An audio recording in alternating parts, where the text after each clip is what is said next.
We're talking about education, and candidate Conde has already talked about how there are statistics that establish the higher one's educational attainment is, the better they do generally in income.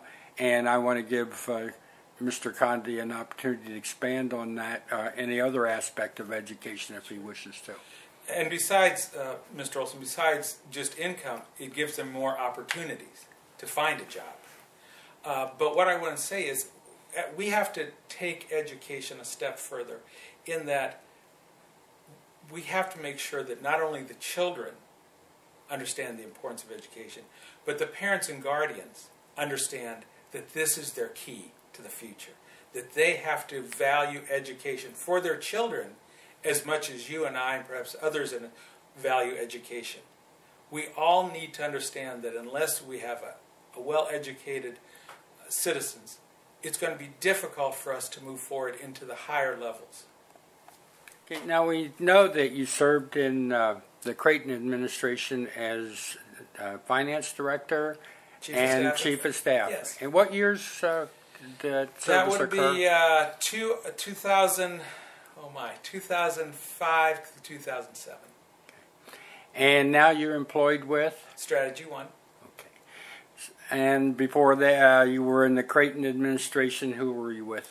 I was the director of the Starr County Bicentennial for 2 years, and prior to that, I was the director of the Canton Bicentennial for 2 years.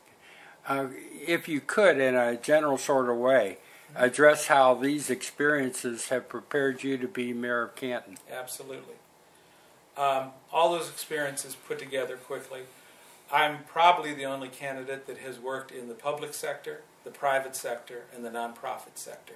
So I understand the workings of all types of organizations. When I was the director of the Bicentennials, I had to work with boards in the Starr County case, from all over Starr County, and I had to try to weigh and work to make sure all those people were heard and that we fairly represented all parts of Starr County and that we made sure that everyone was aware of what was going on. On top of that, when I was the director of the Bicentennials, we did both those Bicentennials without one tax dollar.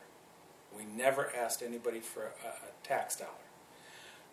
Both of those, we ended up with money left over. One we gave back to the city and actually was used to build some of the Christmas decorations that are in the park.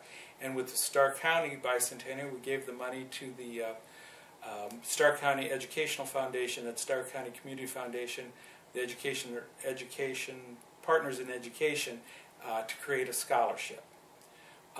When I was with the Creighton administration, again, I think I'm the only one of the candidates that can say this. I created and maintained the budget. I know every line of that budget.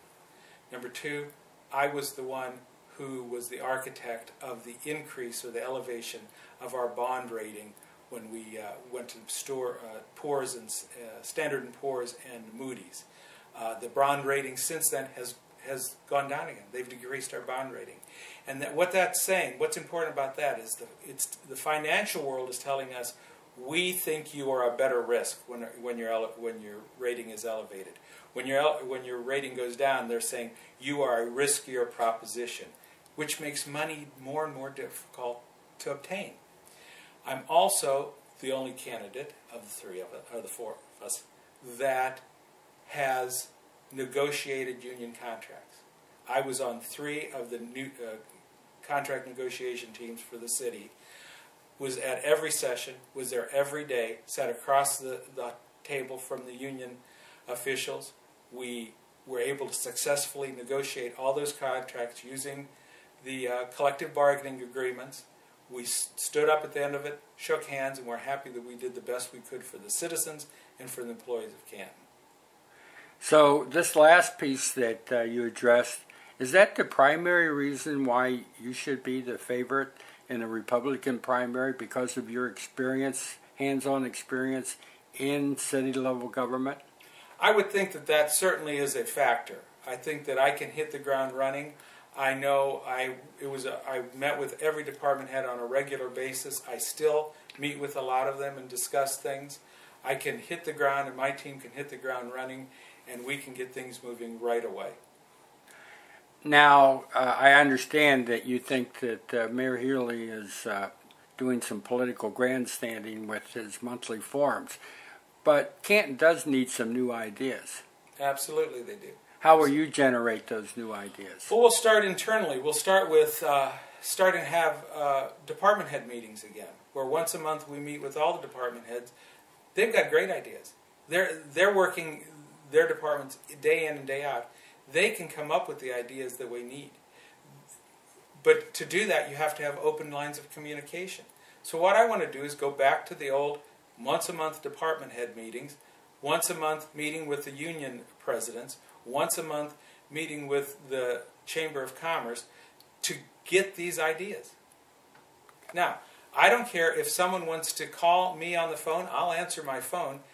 Give me some ideas and I'll take them from there when I'm mayor. One of Janet Creighton's pluses was how accessible she was to everyday citizens. Are you going to replicate that if you're elected mayor? I would like to say I'm not going to replicate it, I'm going to continue because that's what I do now.